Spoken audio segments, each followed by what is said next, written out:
I want you to imagine a flagpole, like the ones you see around the college. There's a little gold ball on top of that flagpole. It's called a truck. Now, there's an old military tradition that there are three things inside the truck. There's a match, a razor blade, and a bullet. If your position is overrun by enemies, you obtain the truck and collect the three items. Use the razor blade to cut the flag off the flagpole. You use the match to light the flag on fire and burn it, and you use the bullet for whatever you deem necessary. Today, I'm going to show you how to fold a flag.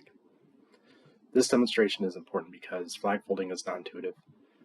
It's an art style that can take many hours to perfect. The method that I will show you is similar to that used by funeral details, only mine won't look as good. But for the purposes of this demonstration, we'll end up with a presentable flag. Hello, my name is Matt Stout, and I am qualified to speak on the subject because I have posted, retrieved, and folded the flag at least 100 times during my military enlistment.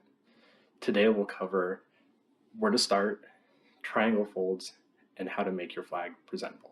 Alright, where to start. And when you take your flag, you want to put it on a flat, smooth surface, like a table. If your flag's too big for that surface, that's fine. If you have it hanging over just a little bit, that's okay. Just make sure you don't let it touch the ground. Now, once you have your flat, smooth surface, you want to put your flag down and make sure it's flat.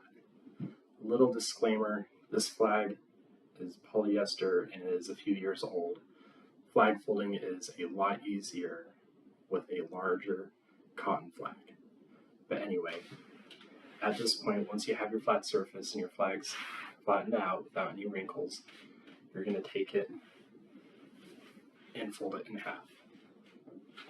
Now your first fold, you want to make sure that you fold the stripes on top of the stars.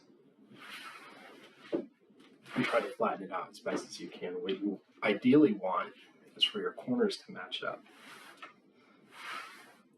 Now you have it flattened out, you're going to go ahead and fold it again.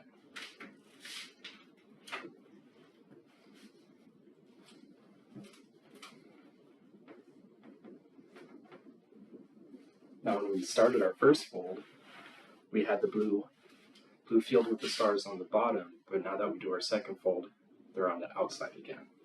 That's why it's important for your first fold to have the stars on top. Now at this stage, you want to try to even it out, but you can work on that as you go. Alright, now that we have our flag folded in half twice, we can start on our triangle folds. We're going to start on the side opposite of the stars, down here at the stripes. Now it's a tedious process, but you want to try to make sure everything's even and lined up on your folded edge right here. What I like to do to kind of cheat a little bit is to have just a little fold of the flag.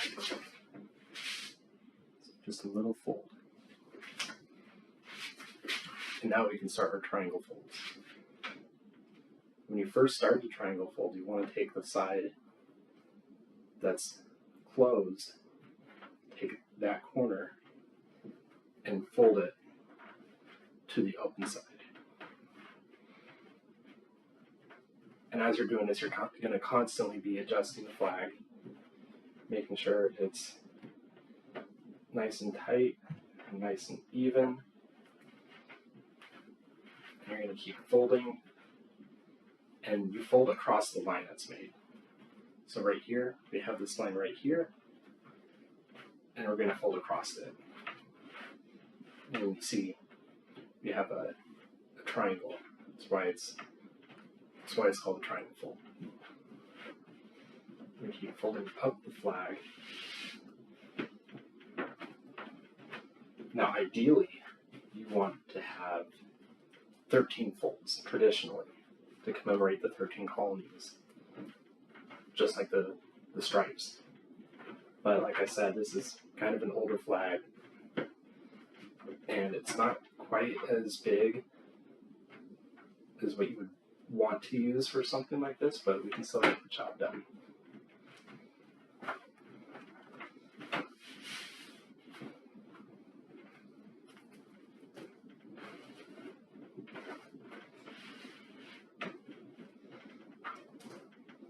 As you see, I'm messing with the flag a lot here. It's not just as simple as just folding the triangles up. You got to make sure that the lines are even and that everything is tight and fits right where it needs to fit.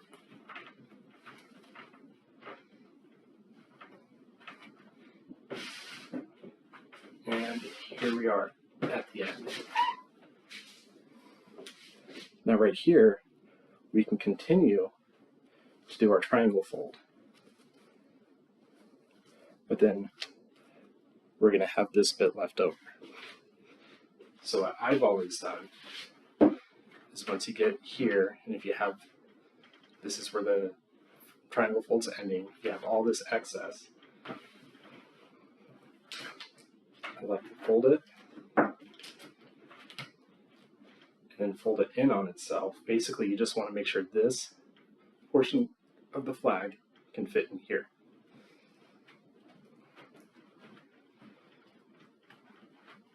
And then you just tuck it. We have this opening right here from our fold. We just take this and we tuck it in there. And that brings me to the third part. All right, now that we have our flag, at this point, we need to make it look presentable. The way we do that, we just have to mess around with it until we can get it looking nice and even and tight.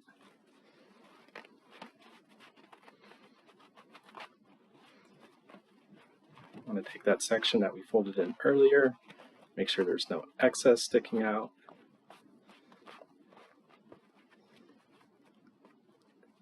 And then there we go. We have a nice folded flag. Now one thing you want to watch out for is sometimes along the corners or along the edges and in the corners, you'll get pieces of red. You don't want the pieces of red because that means the flag is bleeding, and that's bad. So you just want to do this process where you're messing around with the flag, trying to get everything folded inside nice and neat. And there we go.